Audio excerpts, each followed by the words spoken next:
If you digitize bad government, you get a digitized bad government. The intent of speech being bad or to harm others has existed across different eras and generations. But what technology allows for, what digitization, digital era allows for, is just a digitized version of that. Instead of taking accountability for a leak in an examination paper, which was an administrative failure, goes on to say, oh, this is exam jihadi.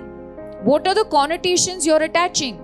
We take certain words so lightly, but because you're in a place of power, people idolize you, people want to be part of that, they amplify it with no fear of consequence. There is a problem of the algorithm where people who spread hate speech get more visibility. You can see, right, 1 million to 24 million views, and they get a lot of money through X, Facebook, etc. If someone is found to be spreading hate speech, it has been made sure that they do not make money out of the process. Very, very interesting conversation before us as well. A lot of very interesting points. The one that I just want to bring up quickly before I forget is, even as the minister was speaking, even I was thinking of what Sudhir said about, what is the difference? Like, does this law make a distinction between hate speech and disinformation? And we should get into that at some point.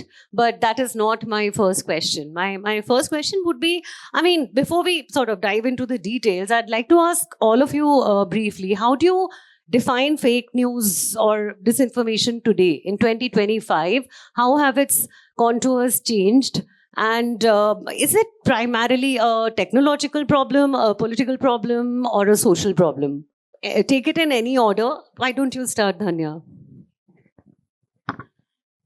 I was actually eagerly listening to the minister, thinking that there's something new in the offing, because he kept saying that we consulted a lot of people. And then he just went back to the police will be consulted after legal vetting.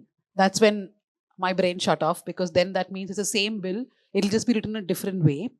And so there is a misinformation bill and there is a hate speech bill. There are two bills. And like Sudhir was pointing out, I'm a bit unclear as to which is the bill that they've apparently prepared for the next session. Whichever it is, it doesn't sound like good news. About how has fake news, misinformation, disinformation changed? I was reading this very interesting article which was saying that we should no longer talk about it as fake news or misinformation or disinformation, but we should perhaps look at it as false information and information falsity. Like, how false is the information? How does it impact? And I think the contours have changed over the years. It has become much more intense. It is a social, political, and a media problem. And the bigger problem is governments want to define what is the truth. So I think we are never having a solution, because self-regulation is not happening. And when that is not happening, the government wants to pitch in, which is where the new problem begins. Right.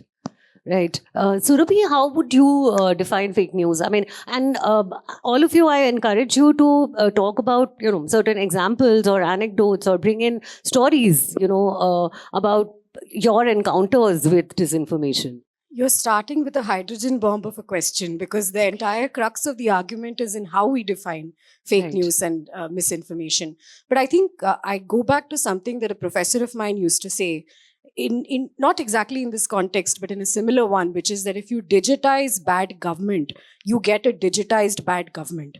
So I think the intent of speech being bad or to harm others has existed across different eras and generations. But what technology allows for, what digitization, digital era allows for, is just a digitized version of that. And the technology component severely, hampers enforcement or regulation for sure.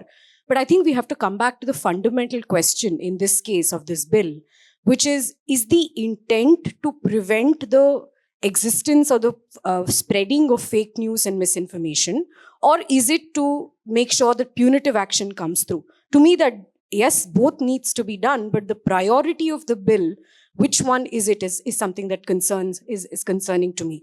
And I think just a quick third point, I heard the minister's speech in all earnesty with a lot of sincerity and genuine concern. As a member of the opposition, I want to say that the fact that there was misinformation about the misinformation bill, I do not take that lightly.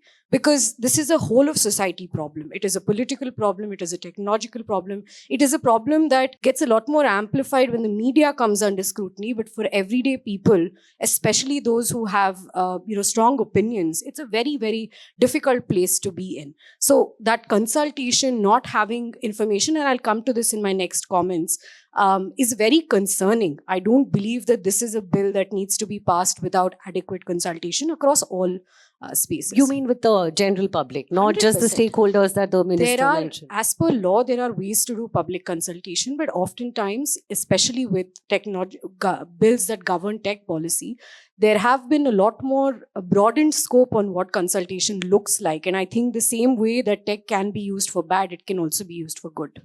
Right. Rajneil, you are in the daily business of checking sort of disinformation, right? How would you define it? What is disinformation according to you? Is it the same as hate speech? Is it the same as misinformation? The minister spoke of certain 4 categories that they have kind of used. Do you agree with those, or do you have your own sort of distinctions? Yeah, I think as fact-checking, running a fact-checking organization, our definitions are a little bit more clear-cut, because not only are we fact-checking, we're also rating or labeling these on social media platforms. So when we think of misinformation, for example, it's typically information that's either false or misleading, shared by a person who thought it was true and didn't have an intention to mislead otherwise. So think about it like my father, who would send me a message saying, oh, now I'm a senior citizen, so Air India is going to give me free tickets because these are benefits of being a senior citizen. Now, you might be a senior citizen, you might get a discount, but not necessarily free tickets. But some creator thought, oh, we misread something, come, let's amplify it, right? Misinformation could also be something, you take a clip, you try and splice and dice, and you take one portion of it and then you share it. Indians believe sharing is caring. So a lot of times we just share things that we think is useful or which agrees with our perception of reality or the world, and it may not necessarily be the case. Disinformation for us is slightly different in the sense that there is a very clear intent to mislead with malicious intent. There is malicious intent. Disinformation often can be bad actors. Very often across the political spectrum, we see content that's being shared that's there. And it's not just from the political aspect, but even from the geopolitical aspect. You might have neighboring countries who want to indulge in it during an operation, so on and so forth. For us, within misinformation, we also have categories like, oh, this is satire. But it's important to point out satire because the person who shares it as satire, but somebody else who's looking at it might think, oh, this is true, come, let me share it as, oh, this is what happened. So we're having to go and say the context in which person B shared it is misinformation, but person A shared it as satire. So we might have satire, we might have manipulated media. Now we have altered media because there are AI technologies that are being used to manipulate certain kinds of imagery. So for us, the definitions are fairly more consistent because we also work with platforms. Platforms have their own definitions, so we're trying to see where that kind of fits. For us, we do look at misinformation that intersects with hate speech. But our role when it comes to some of this is to point out where the misinformation is. Like, right. If you have a point of view which is based on information that's incorrect, then we need to point out that information is also incorrect. Very often than not, we do not decide, at least when we work with platforms, whether it's hate speech or not. That's for the platform's own moderation to take over. Aiyshwarya, since you are, it's a complex issue, of course. How do you look at it? I think first and foremost, a few things we need to acknowledge in the barest, most simple form is that there used to be a time where fake news was mostly old wives' tales, right? Whether it was superstition, whether it was tales in society or even talk, the amount that it was amplified was limited. It was either word of mouth or print media. When they were caught out, the sense of responsibility of the editor was far higher than some of the news editors we see today. And we basically saw it to be a limited exercise, sometimes also becoming urban legend per se. Today, we see a situation where information travels faster than the speed of light. Amplification is faster than enforcement. And you see active harms coming out of it. I will make this extremely simple. There are larger arguments of first principles, constitutionality, inherent freedoms. You can even throw in the basic structure if you want into this. But is there an inherent harm coming out of unregulated information being put out with the active intention to weaponize, to harm, or also spread false news. And for what? Let's look at this. If any government wanted to clamp down on misinformation, it would have. But when you see dispensations which are beneficiaries of weaponization of information, which leads to polarization and ostracization, that is when you see the sort of legal enforcement is also lax. I can tell you one thing, I chair the social media department of the Karnataka Congress here. And the one thing I have seen, and this is not my first instance now in this responsibility, but from as far back as 2013-14, the spread of WhatsApp messages has created active harm. For example, there was a room, I'll give you a couple of examples because not only today or yesterday, including responsible members of parliament indulging in this, there was an example where there was artificial conflict being propagated on social media between people from the Northeast and a minority community in Bangalore. It led to an exodus. We have seen lynchings. We have seen this instance where you've seen ostracization of the worst form, where children in primary school have their parents tell them don't talk to somebody of a particular community or don't eat their food. We saw the way that there was paranoia around communities during COVID. So the harms are something that inherently exist. I will get into the entirety of enforcement. Is it needed? Where do you touch the balance?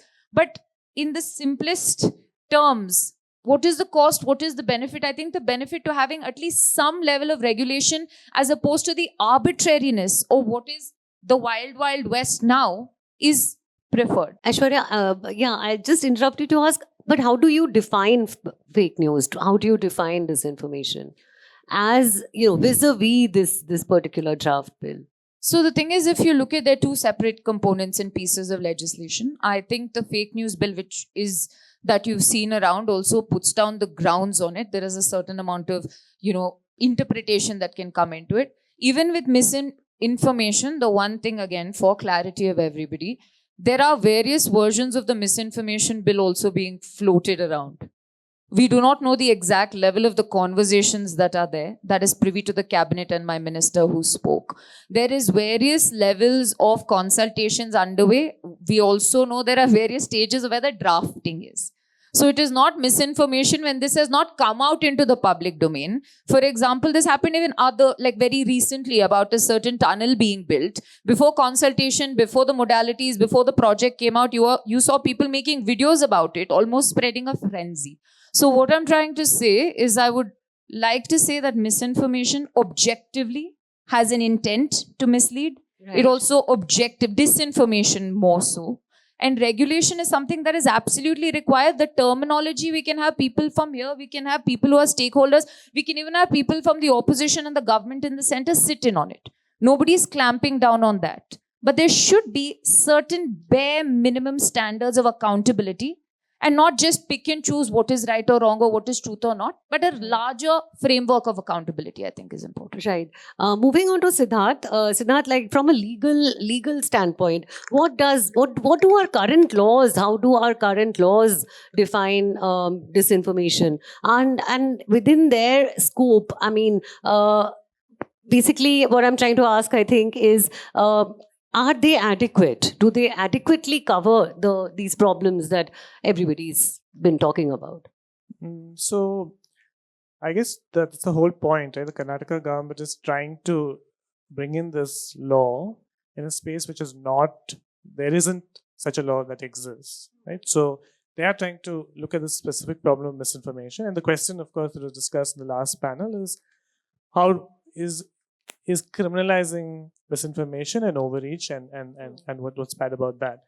But if we look at the international scenario, for instance, what's happening globally, we know that there are similar laws that have been passed and enforced in places like Singapore. We know in Europe, in Australia, they tried it. There's a huge debate that happened. And as well as if you look at, for instance, the UN Special Rapporteur on free speech, right, at the UN level, misinformation, disinformation now increasingly got into the international legal discourse. There are terms that are quite well recognized, right, and recognized as that we do have enough reason to limit that kind of speech and the harms that they can actually cause. But of course, just one point that came up earlier, which I want to kind of highlight again, is in practice, okay, you might have such a law, but who then decides who then interprets the question of what constitutes misinformation? So this panel of experts that we're talking about, who puts these people over there? An example, you asked for examples. Right. So one example I can give you from the current news, not that I was directly involved, but reading about it, is what is happening in Ladakh. Right? So if you think about, just as an example that comes to mind, so the government is claiming that there is misinformation being spread about what they are doing, and then the people who are protesting and who are arrested are saying that, look, there's not enough actually proper information about what's going on the ground. So then who decides, right? What is misinformation when you actually legislate about something like this? How will that be done?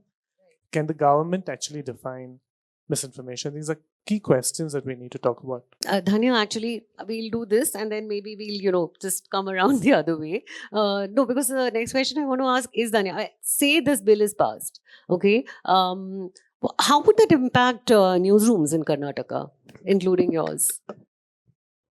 Well, I hope it doesn't impact us because we aren't spreading misinformation or disinformation, but you never know what happens. But I just want to say that think of a newsroom. We already have a grievance officer. We are all part of self-regulatory committees.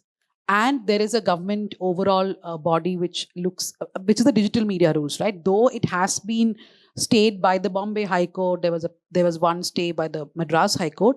The government continues to make changes, and it almost functions as a digital, the rules are still there. Because we do have grievance officers, the government keeps forwarding us complaints, so it is going on, right? Then second, there is a Sahyog portal, against which Elon Musk, very funnily, Elon Musk went to court, and so did DigiPub, which I'm a part of. It was struck down by the Karnataka High Court saying this is like a post office of stopping disinformation and misinformation.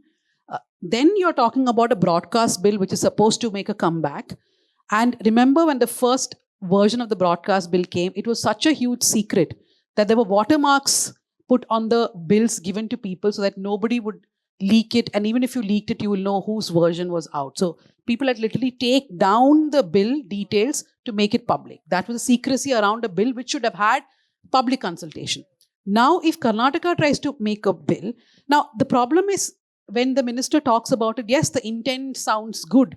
But look at what Karnataka has done after the Congress government came to power in the last few months.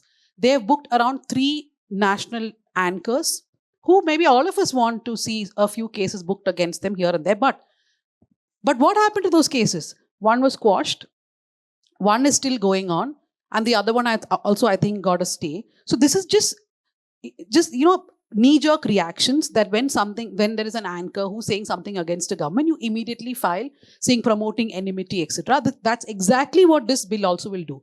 Because from what the minister said, it is clear that this bill will have the police involved. There will be criminal action taken.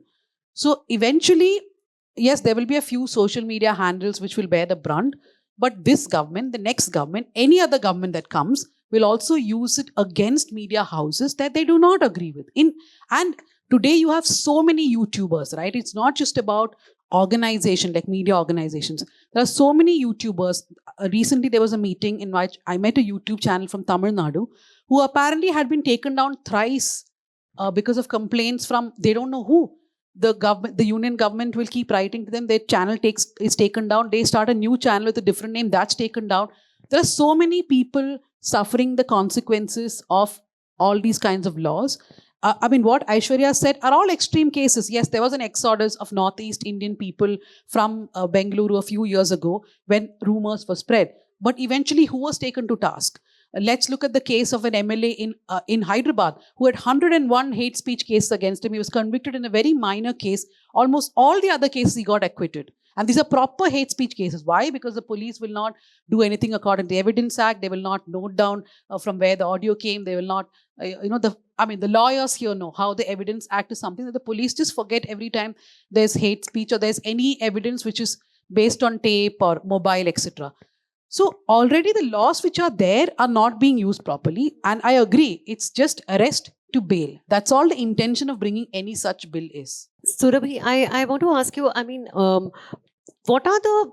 what do you see then, and all of you actually, what are some of the constitutional and practical challenges of implementing this law then? And what is the responsibility of political parties to not just ensure, I mean, whether or not this particular bill is passed, but what is the responsibility of political parties? And I also want Aiyshwarya to answer this after this, to ensure that certain disinformation doesn't flow from them, that political parties themselves are not a party to, disinformation. And would that be a practical or good way or a moral way of curbing this?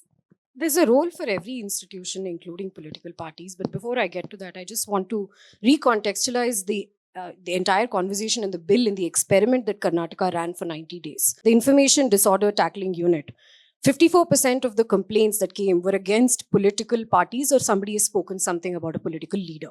Amongst that, 1 was against a JDS leader, 2 against the BJP, and the rest were entirely against Congress leaders. This is not data that I'm quoting out of anywhere. It is a news quoted media. You can check that out or not. The second thing I want to speak about this information unit is the website that they speak about, where they say that all of the complaints will be published.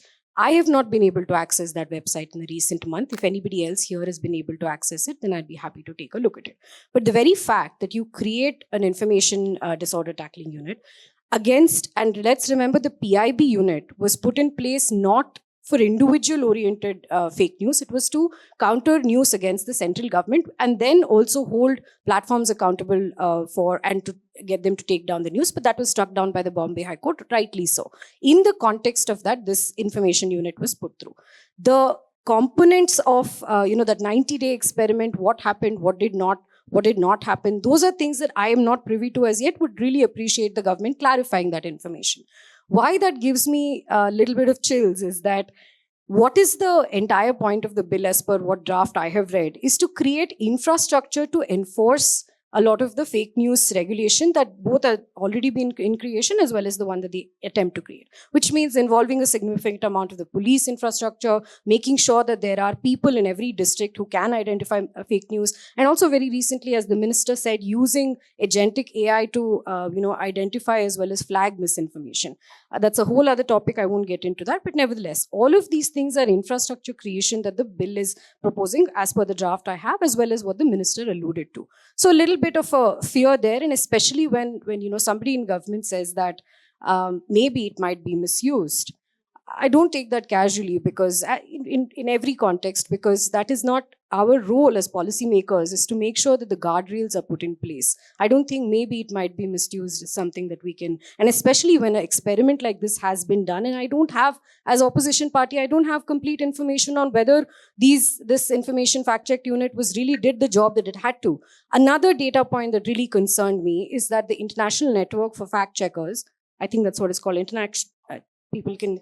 International Fact Checkers Network, 19 out of the 20 accredited institutions in India refused to participate in the fact check unit led by the Karnataka government, saying that government has no business deciding or regulating what fake news is. That is concerning to me, right?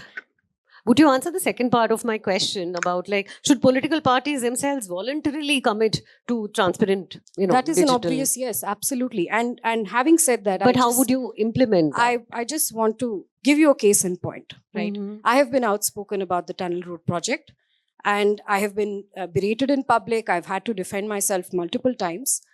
But the basis that it is fake news, and for government or anybody, a representative of government, to tell me that what I'm saying as per what is said in the DPR is fake news, who is government to tell me that when their own documents state the exact thing that I have been saying? Where does this end? Where does government derive its authority to tell me something is fake news or not, if we keep going at it at an individual level? And what happens to political parties? I'll be very candid about it, right? When a government is in power, you can absolutely file an FIR against me. See, if I have spread fake news, if that's the belief on the tunnel road or anybody else who has said that, I challenge that if FIR be filed against me. What will happen is that in between my day job and so on and so forth, I'll run around for a couple of months because FIR is filed, which means that next time when I have to speak up about something and I'm absolutely certain about it, I know I'm a victim to this. Therefore, I will not speak up. And that I cannot give you empirical evidence, but I can give you anecdotal, and that has happened across parties. So this approach of government being the arbitrator, something that the fact checkers network has been very clear to speak up against. That is not the fact that there is disinformation, there is harm, there is malinformation. Dharmasthala, a case in point on malinformation. We've had to deal with a very serious consequence on, by the way, on women's bodies.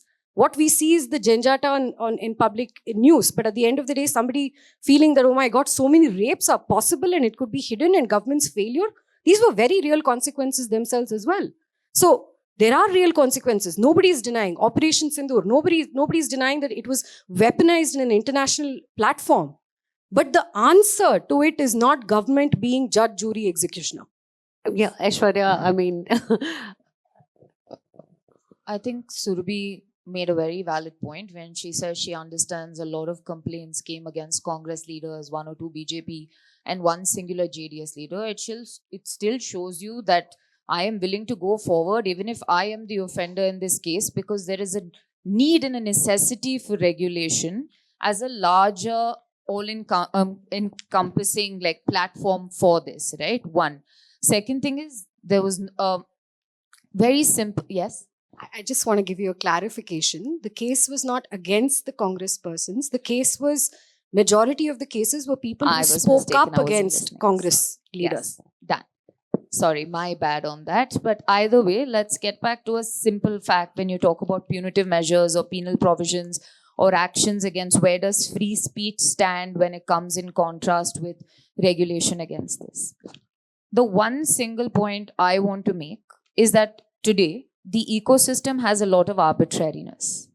We may not be creating new laws to impose upon people, but we're bringing together or trying to consolidate or act and say this is one form of regulation if you are acting on this in the digital platform. We do not know the entire modality, and I'm sure we will get to it at some point. But the one question or one point I want to put out as somebody that acts actively on social media every day, I run our handles across the state, is one deterrent for misinformation. Because we're talking about speech, where does it come out? But one deterrent to misinformation, disinformation that I've seen is at least a certain limit of fear of consequence. Everybody speaks about speech, I understand. But if there's a tangible harm coming out of it, I can get into freedom of speech and expression, yes. But when there's tangible harm coming out of it from somebody in power, for say, and then you see the amplification at such a speed that even if the consequence of an FIR comes, the message has already gone out into the ecosystem so much that I cannot even answer the harm that has come out of it. Even fact checkers find this problematic. The minister also put out that example of something being amplified to such an extent that even on fact check, it happened to go down as something being true. So what I'm saying is, even if you bring in at the barest, like a larger, broader framework of accountability for not only people, for consequence of their actions, but also larger party organizations or individuals, I think it is even a marginal good compared to what we have now. And answering your second part, I think where is the proactiveness to act? You will talk about fact checkers while having FIRs against them repeatedly to almost stifle them. But you will also have people who hold positions in your party put out patently false news along with anchors of news channels and then come out there and start talking about, oh no, fake news is a problem, regulate it. No, it also starts internally. If you want to start talking about the proportionality of fake news out in, let's say, for example, apparently my party has an office in Turkey. The Turkish Congress. The American Congress will next belong to us because we're part of that conspiracy also. And when these posts come out from people who hold posts, this is not some anonymous Chintu sitting somewhere. This is people with responsible posts. when you have statements of your buffalo will be stolen or your Mangal Sutra is going somewhere, or a chief minister of a state, just 10 seconds, a chief minister of a state, instead of taking accountability for a leak in an examination paper, which was an administrative failure, goes on to say, oh, this is exam jihadi. What are the connotations you're attaching? We take certain words so lightly, but because you're in a place of power, people idolize you, people want to be part of that, they amplify it with no fear of consequence.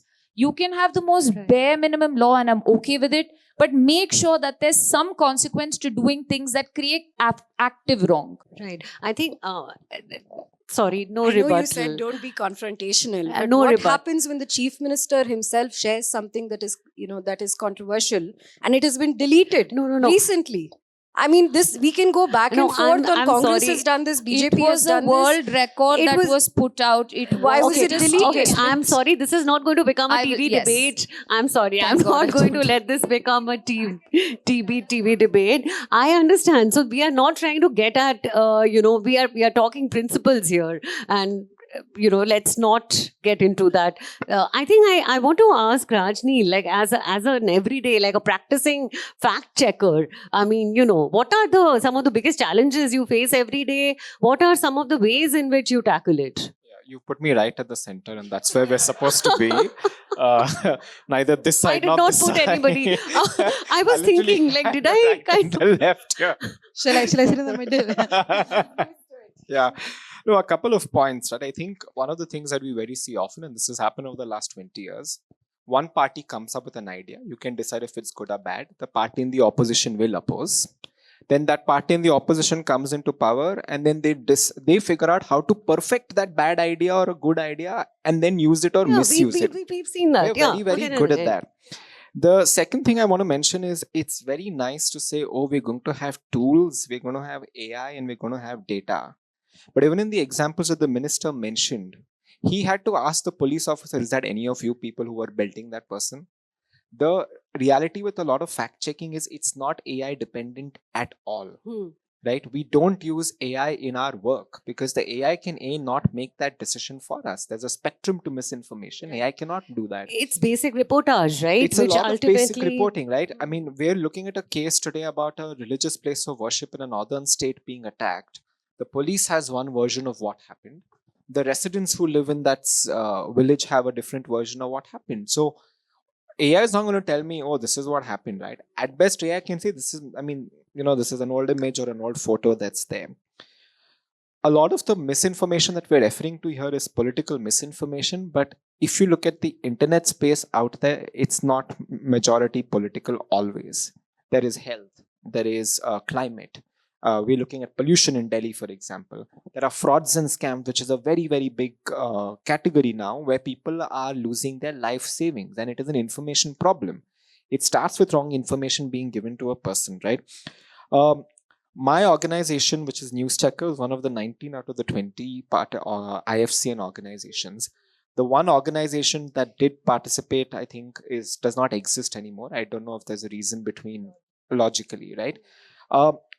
And quite frankly, we will not participate in any kind of government fact checking that exists, in the sense that we don't want any state authority, center, state, no matter where, telling us what claim we should be fact checking, and then decide if, depending on the results of that fact check, whether it should be published or not.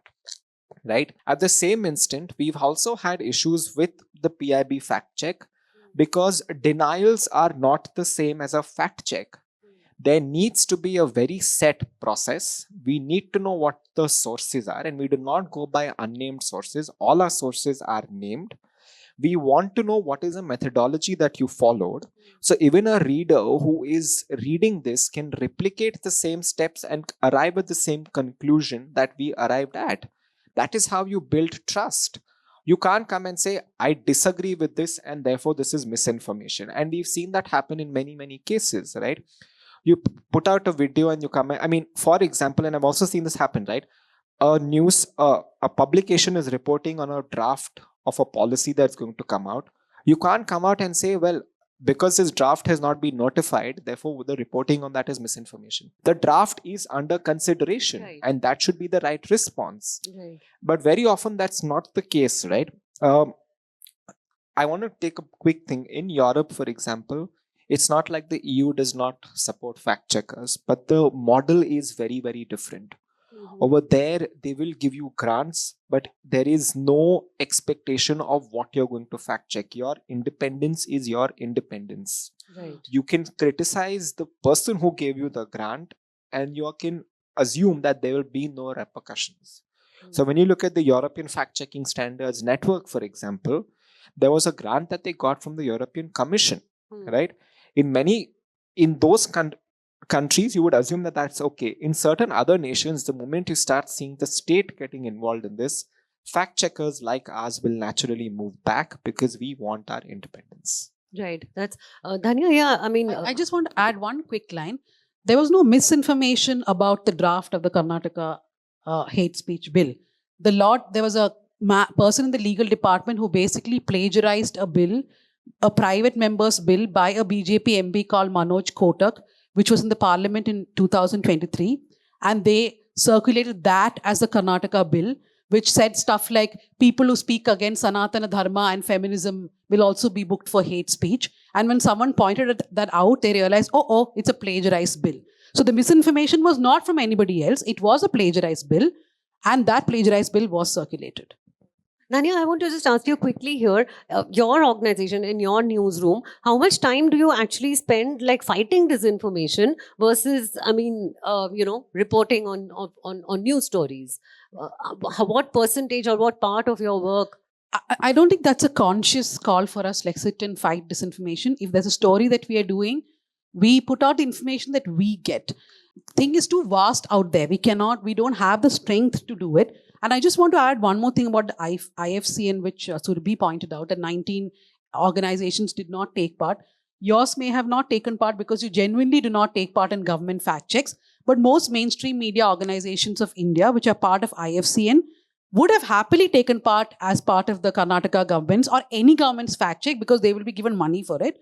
The only reason they did not participate is that IFCN has a rule, or IFCN insists that you cannot take part in any government fact checks. So it is not out of any media dharma that most of them decided not to do it. It is just that they would not. Yeah. I think out of the 20, there might be more than 20 now, but there are 2 mainstream media organizations that are part of it. Which would have easily gone, is what I'm saying. I think we do kind of also disagree sometimes with the fact checks that they done. We're constantly asking and saying, I call this a demand and supply, right? One wing can happily create, the other wing can happily supply fact checks. You can make money off it on both sides. We do see it on television very often. Like Operation Sindoor is a great example of how apparently Karachi had been destroyed, or at least the port had been destroyed. And there was one of the debates we had in my newsroom at that time was we could see that information was being used as a weapon in this particular case, right? Now, if information is being used as a weapon, if you are going to debunk it, are you effectively inhibiting the state from having its war, right? What can you therefore be? But there you're assuming state is responsible also for that misinformation. Yeah. So that's the thing is we when we came across certain pieces of misinformation, we can very clearly see what it is. We did run it past lawyers to say, are we going to get into trouble if we put this out? Because technically tomorrow somebody can say that you interfered with national security. So that was the first time I think we sat with lawyers and said, hey, can you read this fact check? Are you sure we can put it out?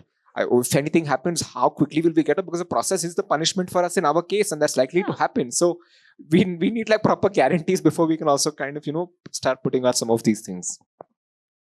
Right. Siddharth, I want to ask you,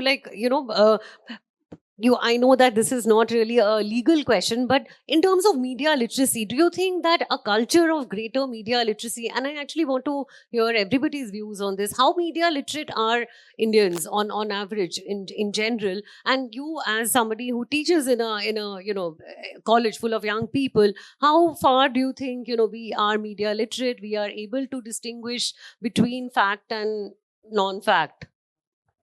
Well, it's a great question because I think the problem now is the disaggregation of media, how people actually receive information. As you said, I teach 18 to 23, 26-year-olds, And the kind of sources that I might draw on to bring to class, say Deccan Herald or the BBC or whatever, not all of them are reading the same thing, right? They're Right. actually getting this information. They might get the same stuff that's coming through some platform, but they are actually drawing on a range of other kinds of sources. That's a great point because Range of sources, some of which may be more partisan than the other.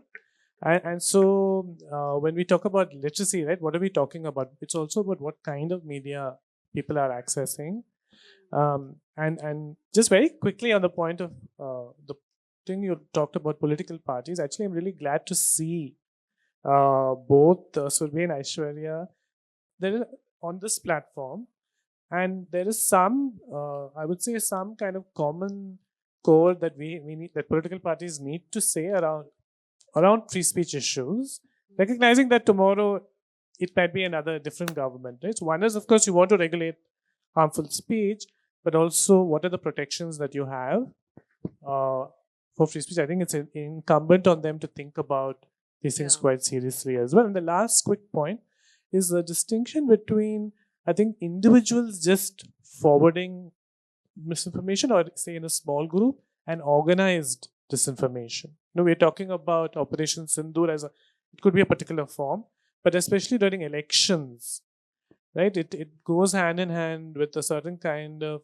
you're trying to win the election, of course. So there might be very much organized attempts at certain kinds of narrative and propaganda, which really spike in these particular moments of crisis, moments of elections, etc. How do we then tackle that? I think platforms are beginning to recognize that as one quite a serious issue that they need to look at. Okay. they at least classify these as there's a attempt at classification at least as separate, whether they're doing it or not. if anybody has views on I that? think till November 4th, 2024, platforms would have thought that it's an important issue to consider. November 4th is when the US elections happened.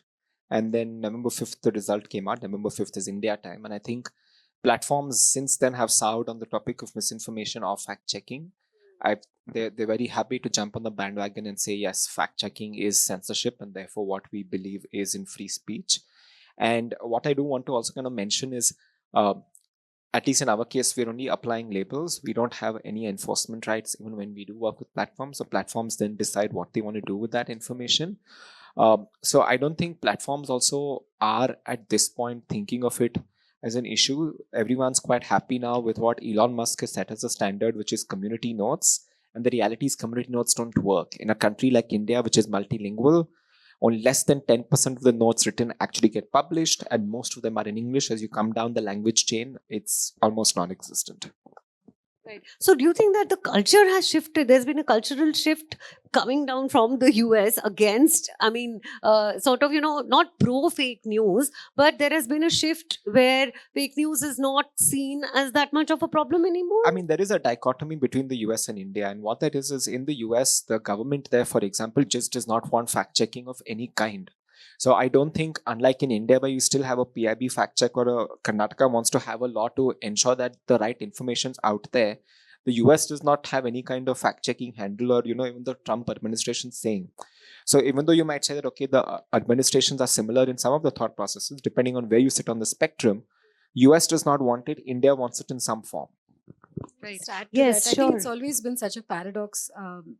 In the US, the First Amendment is seen as the upholder, the Bill of Rights is seen as the upholder of freedom of speech, whereas in India, the First Amendment was to put in reasonable restrictions against freedom of speech and assembly. So I think that paradox it kind of, in so many ways, shows our approach also differs.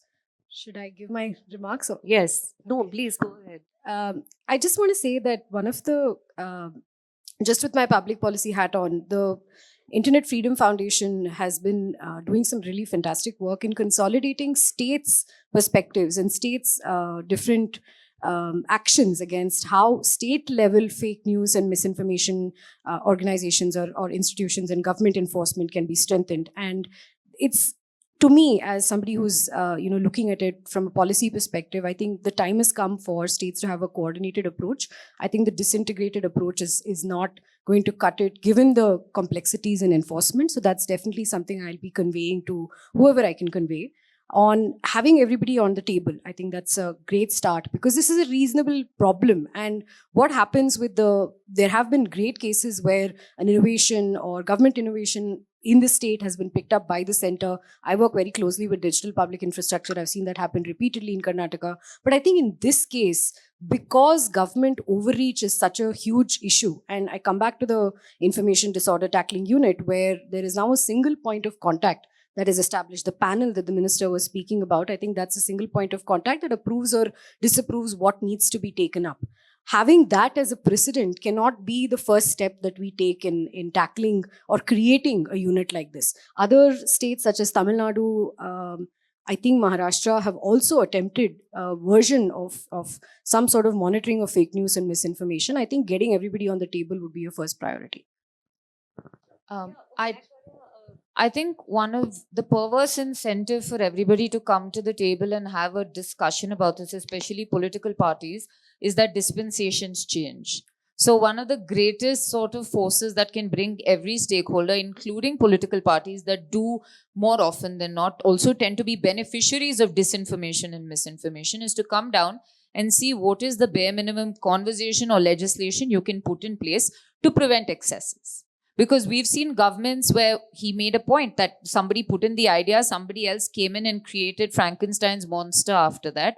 But at least having a conversation about something that has overarching impact on society is very important. And one point I want to talk about when you were talking about digital literacy or media literacy or illiteracy is one of these studies, I'm not sure if it was LSE, quite a while back. It said that fake news is not shared mostly because of illiteracy as much as it is because of prejudice and inherent biases as well. And when we live in a country where you see things drawn on caste, creed, gender, lines of all sorts, right? Especially because there's this whole othering in us versus them mentality. You realize prejudice is not only from people who come who may not be, let's say, conventionally literate about whether it's media or social media, but also people at every strata of society. And that is a deeper systemic problem. And which is why I'll tie into in 10 seconds, why I say a certain amount of fear of consequence of being called out is good. If I am a tech CEO, and we've seen this online, when you're named and shamed for putting out, patently false information or extremely prejudicial information, when you are called out, there's a sense of self-regulation. This power of anonymity or this power of nobody can touch me because I'm on my phone or behind a computer screen should not exist. And I think that is one thing we all need to address, irrespective of how we want to shape it, how we want to pass a bill, we don't want to, whatever it is. These things have to be addressed. So, I don't know, I think this is a story of two states, but when you look at Karnataka and Tamil Nadu are two good examples, right? Tamil Nadu also has their own state fact-checking apparatus. The difference is that in Karnataka, for example, when the IDTU came out, the government decided they were going to put out a tender and they would get external organizations to come and help. And now they're creating this body. In Tamil Nadu, the government just set it up as another division within the government. They have people set across all districts. They're reporting into this one person who's looking at it and saying, okay, what is misinformation regarding the government that we should be looking at? Where they kind of have gone back is they don't have any takedown powers. But again, because they control the police does take action whenever the state government might deem fit. But over there, they're not bringing a law also. For them, it's just like, this is another part of our INPR unit and we're just going to go ahead with it. Maharashtra. Yeah. So I was just going to point out the Tamil Nadu Karnataka difference. I don't think, I'm only talking about the misinformation bill, not the hate speech bill which Karnataka wants to bring. I don't think the misinformation bill, as we saw, the iteration is going to be the same. It's a good idea for Karnataka to link misinformation to takedown rights, to enforcement, etc. If they really want to robustly fact check and fight misinformation, disinformation, they should look at other innovative ways, which is to set up independent boards or look at fact checking. And like you were saying, in European countries, governments themselves give grants to fact check units and then they just leave it. You do what you want. You can fact check the BJP or the Congress or the JDS. It does not matter. But I think the problem of connecting enforcement and takedown rights is where, and also criminal action. From what the minister said, I understand that there will be criminal action also, which is highly problematic. And I also feel the language has to change. We are always talking about punishment. There is absolutely no talk about positive reinforcement. If you look at the EU code, they talk about political resilience, social resilience, about robust fact checking. So about media literacy. We are never talking about media literacy here. There's no government funding. So there's absolutely no positive reinforcement.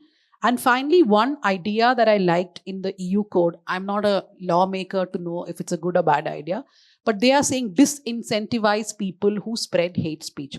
There is a problem of the algorithm where people who spread hate speech get more visibility. You can see, right, 1 million to 24 million views, and they get a lot of money through X, Facebook, etc. So if someone is convicted, I mean, I don't know how it happens, but if someone is found to be spreading hate speech, there has to be financial Disincentives. yeah. So they have to be, it has to be made sure that they do not make money out of the process, because what we are seeing now is that the same people, which is why I also want to differ, that any case that you take, there is a man in Tamil Nadu called S. Prince. I'm not taking his full name, S. Prince. He's got at least 2 or 3 FIRs against him. That's never stopped him. He is continuously spreading hate speech. I can take so many examples of people of FIRs against them that is not acted as a deterrent. At least for a lot of people. I know there is trouble going to court for a few, but for the others, they're jolly well doing the same thing. Siddharth, do you think then that, a cultural shift or creating general awareness is kind of could be like something that goes hand in hand with this, or complements it, or does it all on its own? Absolutely. And it goes back to your first question of how do we understand disinformation, misinformation? Is it legal, political, social? And so it's very much cultural and social, and we need to understand that.